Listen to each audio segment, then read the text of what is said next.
Hi hello ನಮಸ್ಕಾರ welcome back to my YouTube channel. After the long time ನಾನು ಇವತ್ತು video ಮಾಡ್ತಾ ಇದ್ದೀನಿ. ಬೆಂಗಳೂರಿಂದ ಮಂತ್ರಾಲಯದ ಕಡೆಗೆ ನಮ್ಮ ಪಯಣ ಹೇಗಿತ್ತು ಅಂತ ಒಂದು ಸಣ್ಣ ವಿಡಿಯೋ. ಎಲ್ಲರೂ ನನ್ನ ಚಾನಲ್ನ ಸಬ್ಸ್ಕ್ರೈಬ್ ಮಾಡಿ ವಿಡಿಯೋ ನೋಡಿ ಅಂತ ಹೇಳ್ತಾ, ನಾವು ಮೊದಲು SMVT ರೈಲ್ವೆ ಸ್ಟೇಷನ್ಗೆ ಹೋಗ್ತೀವಿ.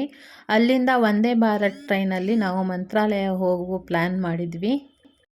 ಈ ಟ್ರೈನ್ ಇಲ್ಲಿಂದ ಮಧ್ಯಾಹ್ನ 2:40ಕ್ಕೆ ಹೊರಟ್ರೆ ನೈಟ್ 8:40ಕ್ಕೆ ಮಂತ್ರಾಲಯ ರೀಚ್ ಆಗುತ್ತೆ. ನಾವು ಇದೇ ಟ್ರೈನಲ್ಲಿ ಹೋಗೋದಂತ ಪ್ಲ್ಯಾನ್ ಮಾಡಿಕೊಂಡು ಇಲ್ಲಿ ಬಂದು ಇವಾಗ ಟ್ರೈನ್ ಬಂದಿದೆ, ಹೊರಡೋಕ್ಕೂ ಸ್ಟಾರ್ಟ್ ಆಗಿತ್ತು. ಈ ಟ್ರೈನ್ ಮಾತ್ರ ವೆರಿ ಕ್ಲೀನ್ ಆ್ಯಂಡ್ ನೀಟಾಗಿತ್ತು ಮತ್ತು ಜರ್ನಿನೂ ಅಷ್ಟೇ ಸಖತ್ತಾಗಿತ್ತು. ಸ್ಟಾರ್ಟಿಂಗ್ ನಮಗೆ ನ್ಯೂಸ್ ಪೇಪರಿಂದ ಹಿಡಿದು ವಾಟರ್ ಬಾಟ್ಲು, ಸ್ನ್ಯಾಕ್ಸ್ ಮತ್ತು ಡಿನ್ನರ್ ಕೂಡ ಅವೈಲೇಬಲ್ ಇತ್ತು. ಅದಕ್ಕೋಸ್ಕರ ಇದು ಸ್ವಲ್ಪ ಕಾಸ್ಟ್ಲಿನೇ ಇರುತ್ತೆ ಅಮೌಂಟು ಟಿಕೆಟ್ದು. ಇಲ್ಲಿ ನಮಗೆ ಮೊಬೈಲ್ ಚಾರ್ಜ್ ಮಾಡ್ಕೊಳ್ಳೋಕ್ಕೂ ಆಪ್ಷನ್ ಇತ್ತು. ಹಾಗೆ ವಾಶ್ರೂಮ್ಗಳು ತುಂಬ ನೀಟ್ ಆ್ಯಂಡ್ ಕ್ಲೀನ್ ಆಗಿದ್ವು. ಹಾಗೆ ಸಣ್ಣದಾಗಿ ಮಳೆ ಬರೋಕ್ಕೂ ಸ್ಟಾರ್ಟ್ ಆಯಿತು. ಇದು ಫಾಸ್ಟ್ ಟ್ರೈನ್ ಆಗಿರೋದ್ರಿಂದ ಸ್ವಲ್ಪ ಬೇಗನೆ ನಾವು ರೀಚ್ ಆಗ್ತೀವಿ. 2:40 ಹೊರಟ್ರೆ 9 ಗಂಟೆ ಒಳಗಡೆ ನಾವು ಮಂತ್ರಾಲಯ ರೀಚ್ ಆಗಿರ್ತೀವಿ. ನಾವು ಕೂಡ ಇಲ್ಲಿ ರೀಚ್ ಆದ್ವಿ. ಇಲ್ಲಿ ನಾವು ಪ್ಲ್ಯಾಟ್ಫಾರ್ಮ್ 1ಅಲ್ಲಿ ಇಳಿತೀವಿ ಮತ್ತು ನಾವು ಪ್ಲ್ಯಾಟ್ಫಾರ್ಮ್ ನಂಬರ್ 2ಗೆ ಹೋಗಿಬಿಟ್ಟು ಆ ಕಡೆಯಿಂದ ಎಕ್ಸಿಟ್ ಆಗಬೇಕು. ಅಲ್ಲಿ ಶೇರಿಂಗ್ ಆಟೋಗಳೆಲ್ಲ ನಿಂತಿರ್ತವೆ ಆಲ್ರೆಡಿ ಟೆಂಪಲ್ ಕರ್ಕೊಂಡು ಹೋಗೋಕ್ಕೆ. ನಾವು ಶೇರಿಂಗ್ ಆಟೋದಲ್ಲಿ ಟೆಂಪಲ್ಗೆ ಹೊರಟ್ವಿ. ರೈಲ್ವೆ ಸ್ಟೇಷನಿಂದ ಟೆಂಪಲ್ಗೆ ಒಬ್ಬರಿಗೆ 150 ತಗೋತಾರೆ ಶೇರಿಂಗ್ ಆಟೋದಲ್ಲಿ. ನಾವು ಹೋದವಾಗ ಮಠದ ಯಾವುದೇ ರೂಮ್ಗಳು ಖಾಲಿ ಇರಲಿಲ್ಲ. ಪ್ರೈವೇಟ್ ರೂಮ್ ಬುಕ್ ಮಾಡಬೇಕಾಗಿತ್ತು. ಸೊ ಬುಕ್ ಮಾಡಿಕೊಂಡು ನೆಕ್ಸ್ಟ್ ಡೇ ನಾವು ಬೆಳಿಗ್ಗೆ ಬೇಗ ಎದ್ದು ನದಿ ಹತ್ರ ಹೋಗ್ಬಿಟ್ಟು ಅಲ್ಲಿ ಮುಡಿ ಕೊಡ್ತಾರೆ. ಮುಡಿ ಕೊಟ್ಬಿಟ್ಟು ನಾವು ಟೆಂಪಲ್ಗೆ ಹೋದ್ವಿ. ಅವತ್ತು ಏಕಾದಶಿ ಇರೋದ್ರಿಂದ ರಾಯರ ಮಠದಲ್ಲಿ ಯಾವುದೇ ಪೂಜೆ ಪುನಸ್ಕಾರಗಳು ನಡೆಯೋದಿಲ್ಲ, ಹಾಗೆ ಯಾವುದೇ ಸೇವೆಗಳು ಮಾಡಲ್ಲ. ಆದ್ದರಿಂದ ನಾವು 2 ಡೇಸ್ ಸ್ಟೇ ಆಗೋಣ ಅಂತ ಪ್ಲ್ಯಾನ್ ಮಾಡ್ಕೊಂಡ್ವಿ. ಟೆಂಪಲ್ ಒಳಗಡೆ ಹೋಗ್ಬಿಟ್ಟು ಖಾಲಿ ದರ್ಶನ ಮಾತ್ರ ಇತ್ತು, ದರ್ಶನ ಮಾಡಿಕೊಂಡು ಬಂದ್ವಿ. ಆವತ್ತೇನು ಅಷ್ಟೊಂದು ರಶ್ ಇರಲಿಲ್ಲ, ನಾರ್ಮಲ್ ಆಗಿ ಎಲ್ರಿಗೂ ಎಂಟ್ರಿ ಸಿಗ್ತಿತ್ತು. ಸೊ ಟೆಂಪಲ್ ಒಳಗಡೆ ಹೋಗಿದ ತಕ್ಷಣ ಒಂಥರ ಸಮಾಧಾನವಾಗಿರೋ ಥರ ಅನಿಸ್ತು. ಮನಸ್ಸಿಗೆ ಒಂಥರ ಖುಷಿ ಆಗುತ್ತೆ. ರಾಯರ ಪವಾಡ ಅನಿಸುತ್ತೆ.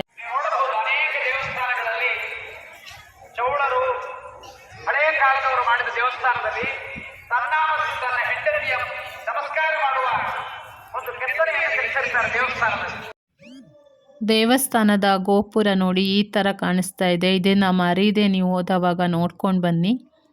ಆಮೇಲೆ ನಾವು ಇಲ್ಲಿ ಹತ್ತಿರದಲ್ಲಿರುವ ದೇವಸ್ಥಾನಗಳಿಗೆ ಹೋಗುವ ಅಂತ ಪ್ಲ್ಯಾನ್ ಮಾಡ್ಕೊಂಡ್ವಿ.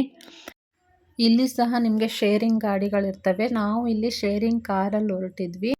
ಫಸ್ಟು ನಾವಿಲ್ಲಿ ಅಭಯ ಆಂಜನೇಯ ದೇವಸ್ಥಾನಕ್ಕೆ ಹೋದ್ವಿ. ಅದಾದಮೇಲೆ ಪಂಚಮುಖಿ ಆಂಜನೇಯ ದೇವಸ್ಥಾನ, ಇದು ಇಲ್ಲಿ ಫೇಮಸ್ ಆಗಿರೋದು. ಹನುಮಂತನ ಹೆಜ್ಜೆ ಗುರುತು ಇಲ್ಲಿದೆ ಅಂತ ಹೇಳ್ತಾರೆ. ಇಲ್ಲಿ ದೇವರ ಪಾದ ಪೂಜೆ ಸಹ ಮಾಡ್ತಾರೆ. ಇದಾದಮೇಲೆ ಇಲ್ಲಿಂದ ಸ್ವಲ್ಪ ಮುಂದೆ ಒಂದು ಲಕ್ಷ್ಮೀ ದೇವಸ್ಥಾನ ಇದೆ, ಅದು ಬಂಡೆ ಒಳಗಡೆ ಇದೆ. ಅಲ್ಲಿಗೆ ನಾವು ಹೋದ್ವಿ.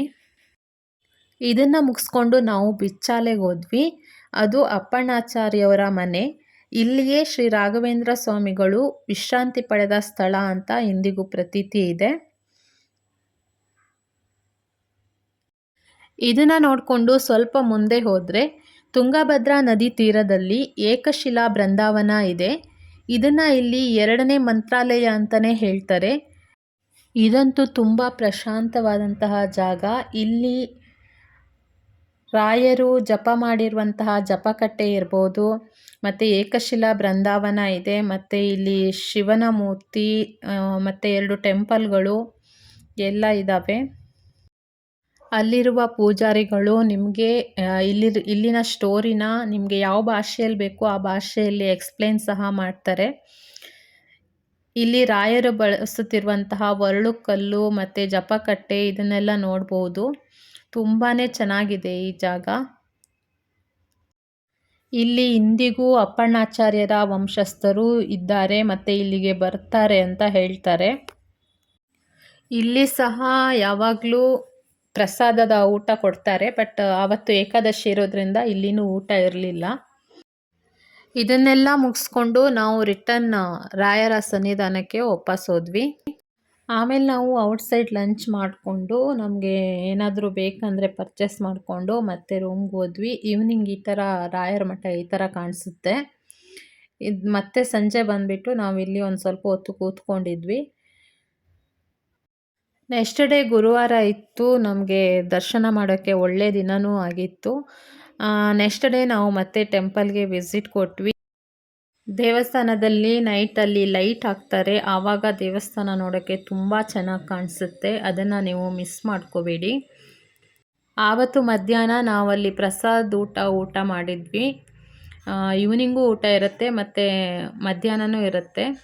ನಾವು ಅವತ್ತು ಮಧ್ಯಾಹ್ನ ಊಟ ಮಾಡಿಕೊಂಡು ನೈಟ್ ಅಲ್ಲಿಂದ ಹೊರಡೋಕ್ಕೆ ಪ್ಲ್ಯಾನ್ ಮಾಡ್ಕೊಂಡ್ವಿ. ನೈಟ್ ನಾವು ಅಲ್ಲಿಂದ ಬಸ್ಸಲ್ಲಿ ಹೊರಟ್ವಿ. ಮಾರ್ನಿಂಗ್ ಬಂದು ಬ್ಯಾಂಗ್ಳೂರು ರೀಚ್ ಆಗಿದ್ವಿ. ಮಂತ್ರಾಲಯ ಹೋಗೋರಿಗೆ ನನ್ನ ಸಜೆಷನ್ ಅಂದರೆ ಮಠದ ರೂಮು ಆನ್ಲೈನಲ್ಲಿ ಬುಕ್ ಮಾಡ್ಕೋಬೋದು. ಬುಕ್ ಮಾಡ್ಕೊಂಡು ಹೋಗಿ, ಅದು ತುಂಬ ಬೆಸ್ಟ್ ಆಗಿರುತ್ತೆ. ವಿಡಿಯೋ ನೋಡಿದ ಎಲ್ಲರಿಗೂ ಧನ್ಯವಾದಗಳು. ದಯವಿಟ್ಟು ನನ್ನ ಚಾನೆಲ್ನ ಸಬ್ಸ್ಕ್ರೈಬ್ ಮಾಡಿ ವಿಡಿಯೋ ನೋಡಿ. Thank you.